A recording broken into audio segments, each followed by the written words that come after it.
Okay, so a Smood, the world's fastest, greatest potato masher. Right, now if there's any trick to using a Smood, it's that you want to do each potato at a time.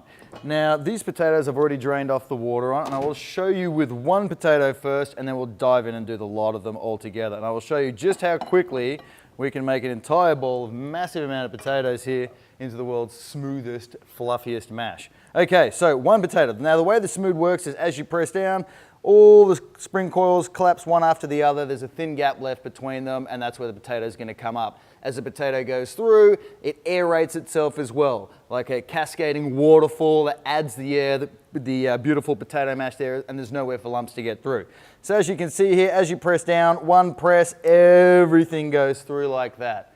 Right? Now the handle was designed so that you can either come over the top, that point there actually sits really nicely in the ball of your, the palm of your hand, or you can turn it around and go like that. I've got to be honest with you, coming in over the top with it turned around like that is probably the easiest. You can get your body weight in behind it, and you still are crushing potatoes at the end of the day. This one just makes it faster and smoother than ever before. Right, so that's how you do one, right? And notice how it works best if we get it actually onto the bottom of the pan, right? So where people can go wrong sometimes, I'll just excuse my hands, right, go wrong with the Smood here is if they don't do it on the bottom of the pan because the spring itself just goes back over itself. But watch this.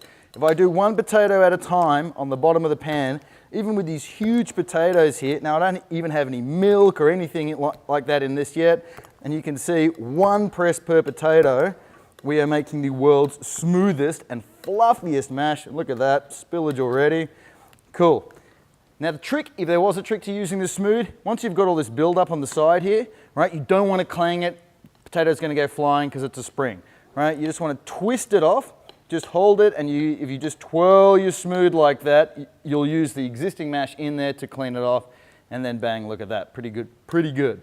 Right, so then you can put in your milk, bit of milk, a few knobs of butter, pinch of salt, obviously garlic as well.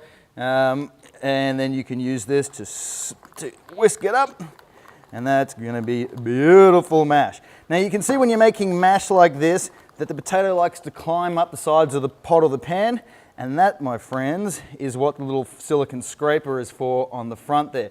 Now that you can see here, hopefully that's coming through on the camera really nicely, you can use it to scrape the sides of the pot or the pan as you're working your mash around, and then use it. If you wanted to give it another go, you can, but you really don't need to. Look, that's done. You can see how smooth and creamy that is. It's beautiful. And then you can use that scraper to actually scrape it out onto your plates and serve as well.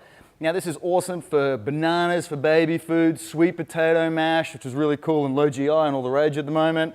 And of course for making guacamole. Only a couple presses on your avocados because they do mash up really, really quickly, and you can get it great, nice, chunky or smooth, however you like it. Smood will make smooth mash out of just about anything in absolute seconds. So it's stainless steel, it's not going to scrape on the bottom of your non-stick pans, and you can just chuck it in the dishwasher. Enjoy it, you'll get a lifetime of use out of it.